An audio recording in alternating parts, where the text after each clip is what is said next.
This is why I failed a month-long no sugar challenge.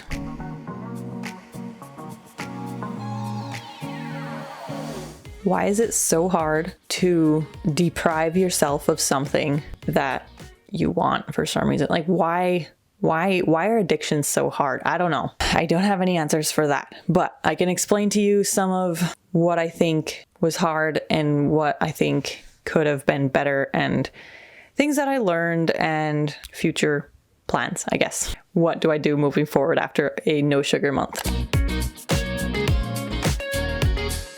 Well, first of all, there's sugar in pretty much everything that you buy from the store.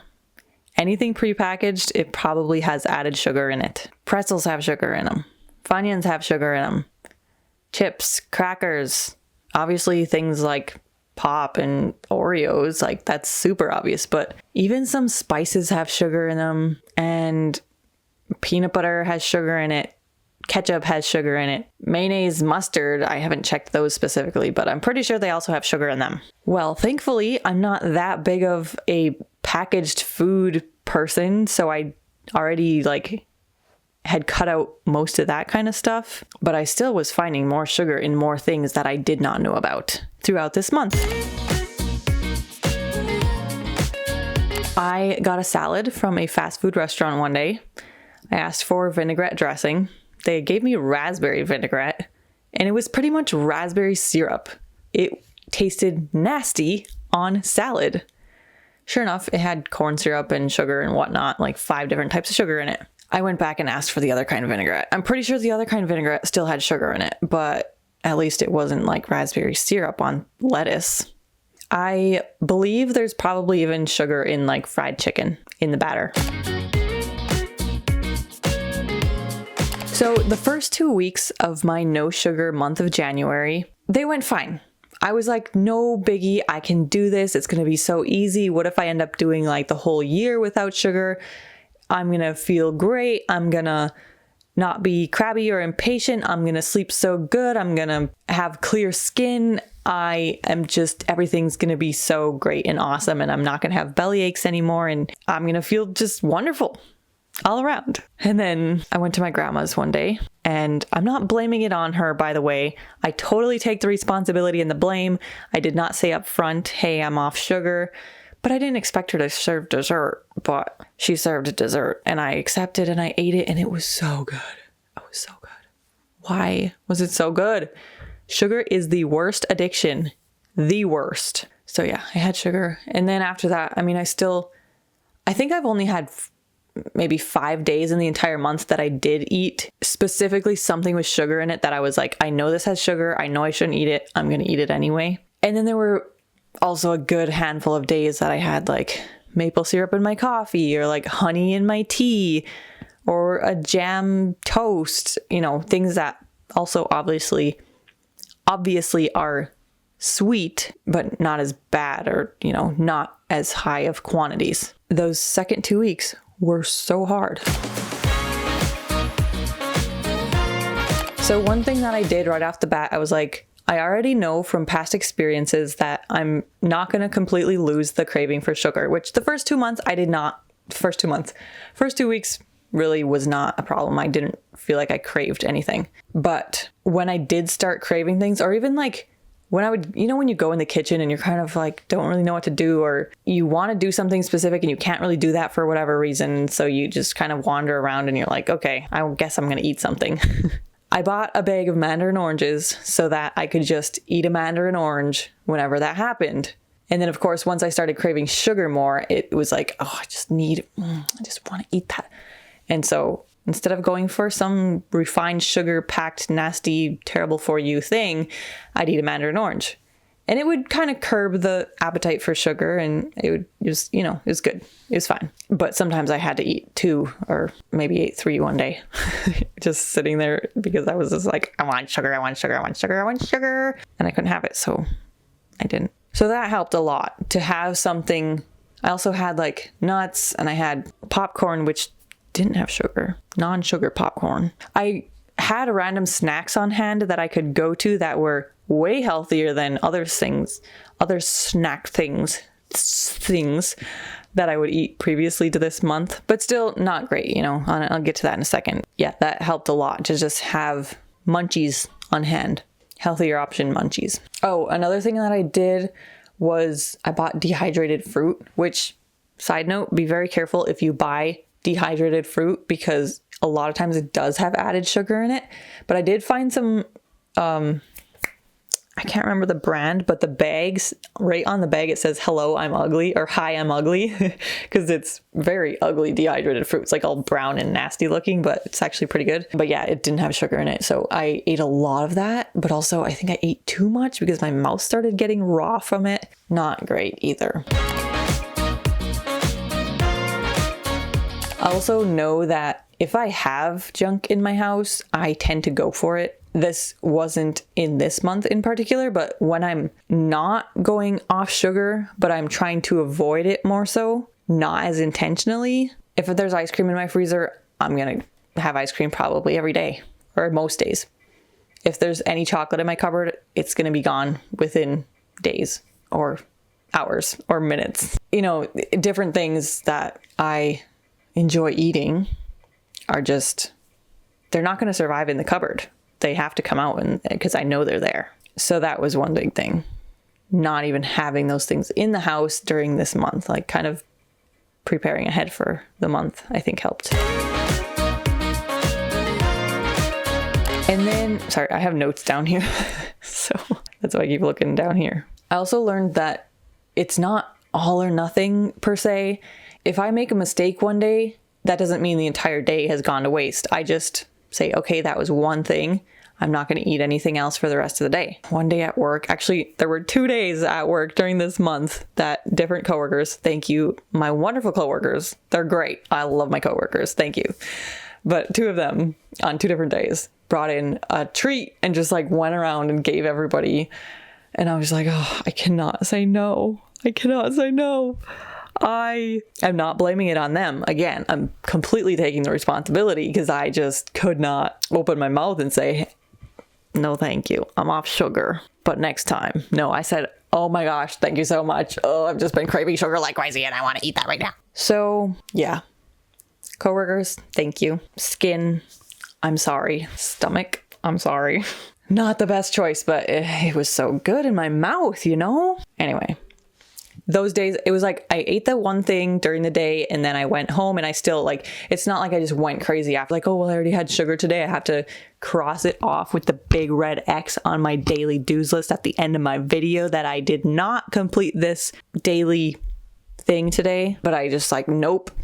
Even though I already failed today, that doesn't mean I have to lose the rest of the day. I'm not eating any more sugar today. No, no, no. So I at least did that. I didn't let myself go way off the deep end.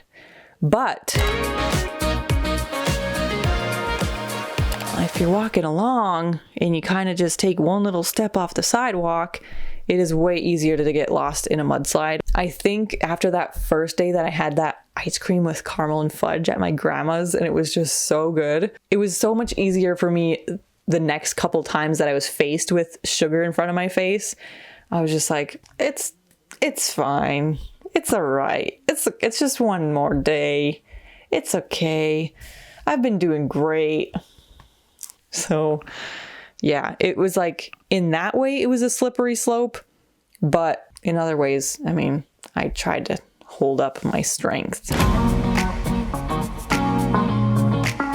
So another thing that happened during this month was a birthday party. Of course, everybody's having cake and I'm just like, nope, I'm not going to have cake. And it felt very arbitrary. It was just a completely self-imposed, like I can see cutting down on sugar, like almost completely cutting back on a day-to-day not having sugar, but like a celebration, a birthday, everyone's having cake. It's kind of fun. Personally, I don't really like cake that much, honestly. So it wasn't nearly as hard to say no to that cake, but it just kind of felt like missing out on a bit of the celebration, you know? I wasn't fully celebrating the birthday because I wasn't having cake, which honestly, like that's completely a culture thing. Why do we do that? I don't know. Birthdays don't have to be all about like stuffing your face with sugar, but that's the tradition and that's the thing. And I don't know. It just kind of felt kind of weird just randomly deciding not to participate for no apparent reason. It was just completely arbitrary. So that was interesting to think about. But of course, with like holidays and birthdays and celebrations, it's like sometimes that can get to be too much. So if you do say, oh, I'm celebrating something, that can become an excuse to like allow yourself to completely keep slipping or keep making the worst choice, I guess, which is what addiction does, right? It just feels funny talking about sugar as an addiction, but it completely is an addiction. But also usually the word addiction has the connotation of like super negative things that actually cause, never mind. Sugar does absolutely actually cause problems in lives and affects the body in terrible ways. Anyways, moving forward, this is what I did with no sugar for so long. Like I've told myself so many times, cut out sugar, cut out sugar, cut out sugar, because I know it's bad for me in so many ways, but I dislike it too much. So I wasn't ready to do that until this month. Now looking forward, I know the next better, oh gosh, what's in my eye? The next better step or next best thing for me to do would be to actually reduce my glucose spikes, which would mean not eating naturally sweet stuff. I wouldn't even eat fruit. I wouldn't even eat dehydrated fruit or regular fruit, or carrots even have very high glucose or whatever you call it, glucose. It causes a glucose spike for most people if you eat carrots. And there are other naturally sweet things that just, I don't know all the full research on this and whatever, like do your own research and whatnot, but I've heard that you can still get the same or like similar problems from having glucose spikes throughout your day, and many of them and very quick spikes. So ideally, like you wouldn't even eat those super sweet, naturally sweet things.